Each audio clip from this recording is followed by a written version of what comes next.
The trapezoidal rule is a rule for approximating area under a curve.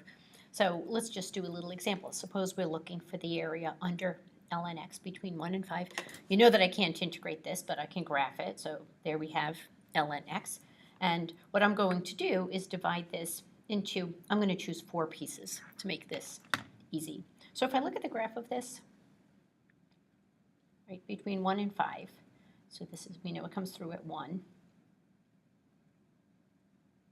Okay, so we'll divide this into 4 pieces. And we could use an MRAM, we could use an LRAM, we could use an RRAM.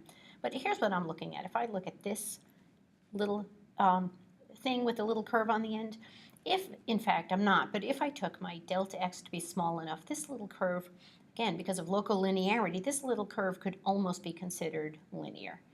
So I'm going to play with this a little bit, and I'm going to assume that, in fact, it is, in which case this shape is going to be a trapezoid. And I'm going to consider all of these trapezoids. And remember, the formula for the area of a trapezoid is 1/2 the height times the sum of the bases. And my height is always the distance between each of the 2 parallel sides. So the height in this case is 1. So let's set this up. For trapezoid 1, in fact, I have to use trapezoid in parentheses, I'm going to have 1/2, the height is 1, and the sum of the bases will be 0 plus, well, this is, my height over here is going to be natural log of 2, whatever that is. For trapezoid number 2, I'm going to have 1/2 the height, and the sum of the bases are going to be this plus this, so ln 2 plus ln 3. For trapezoid 3, I'm going to have 1/2 the height, sum of the bases, which will be ln 3 plus ln 4, and for trapezoid number 4, I'm going to have 1/2 the height, right, ln 4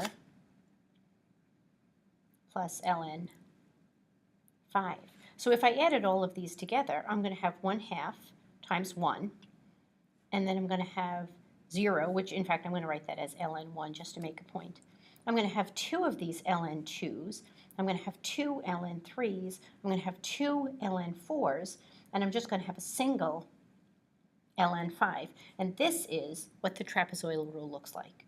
So the formula for the trapezoid, if you break this up into a bunch of pieces, notice you're going to have a single f of, well, whatever your a value is. You're going to have a single f of whatever your b value is, but then you're going to have 2 of everything else in the division. And this is always going to be on the outside. We're always going to have that 1/2, but our height is always going to be our delta x. And that is the trapezoid rule. I'm going to do another example in another video.